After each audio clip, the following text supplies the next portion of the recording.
민주당이 21대 국회가 끝나기 직전 마지막 미션인 최상병 특검법 처리에 올인한다는 소식입니다.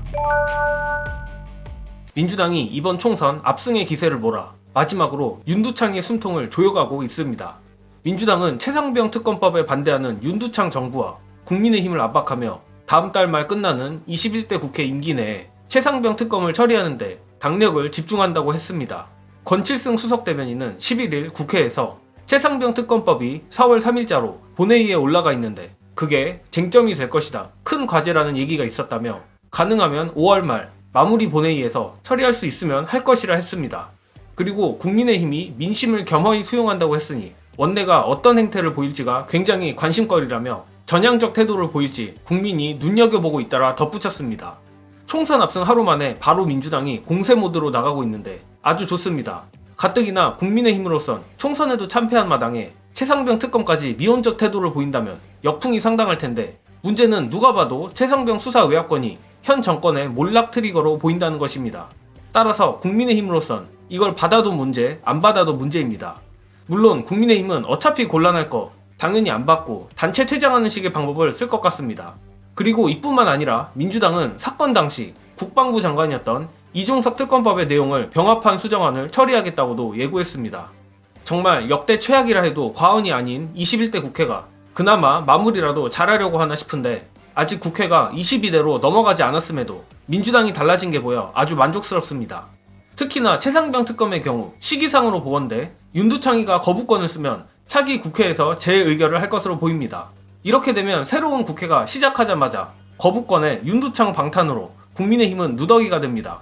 또한 최상병 특검은 시작일 뿐이고 이태원 참사, 양평고속도로, 도이치모터스, 김건희 명품백 등 특검만 해도 여러 개가 밀려있고 여기에 개혁 입법들까지 더하면 숫자가 어마어마하게 늘어날 겁니다.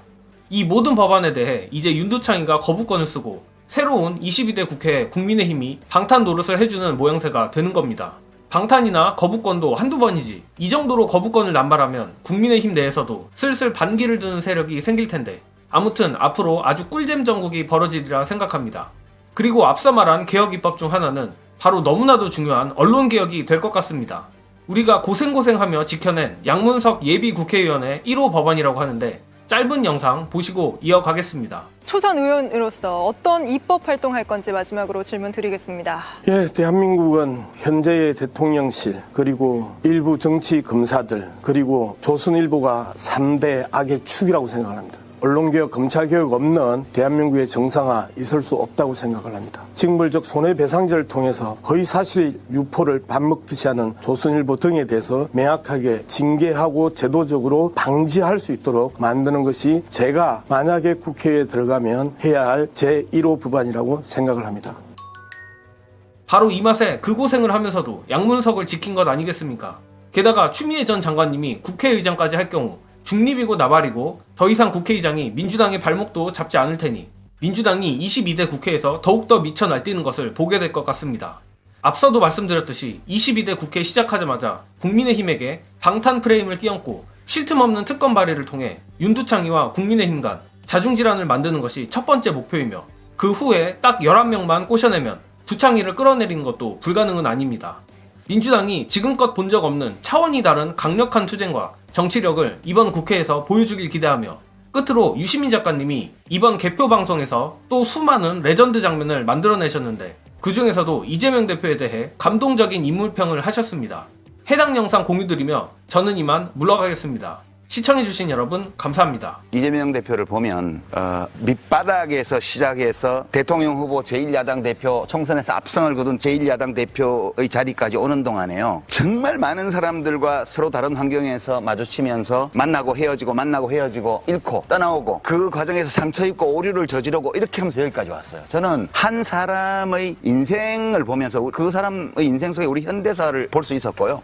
그래서 저 사람이 정말 상처가 많은 사람이고 그 상처 중에 일종에는 본인의 책임이라고 비난해도 될 만한 상처들도 있다고 저는 봐요. 그럼에도 불구하고 그러한 어지럽고 어떻게 보면 지저분하고 굉장히 수치스러울 수도 있는 그런 것들을 몸에 붙인 채로 여기까지 와서 이렇게 밀고 가고 있는 이 모습이요. 너무 좋아요. 그게 취향이에요. 그리고 저런 사람이 우리 정치의 각박한 현실 속에서 존재하고 있다는 것이 저는 좀 기적 같다는 느낌도 가지고요. 저 사람이 법원에 가서 정치적으로 죽어도 어쩔 수 없다. 그거는 거의 운명이다. 안 죽고 살아남아서 또 가면 그것도 거의 운명이다. 이렇게 그냥 저는 떠난 사람으로서 정치를 이렇게 보고 있습니다. 이번 총선에서도 너무 잘 보였고요. 이 사람이 또 한 고비를 넘어갔구나. 정치적으로. 그렇게 저는 봤어요.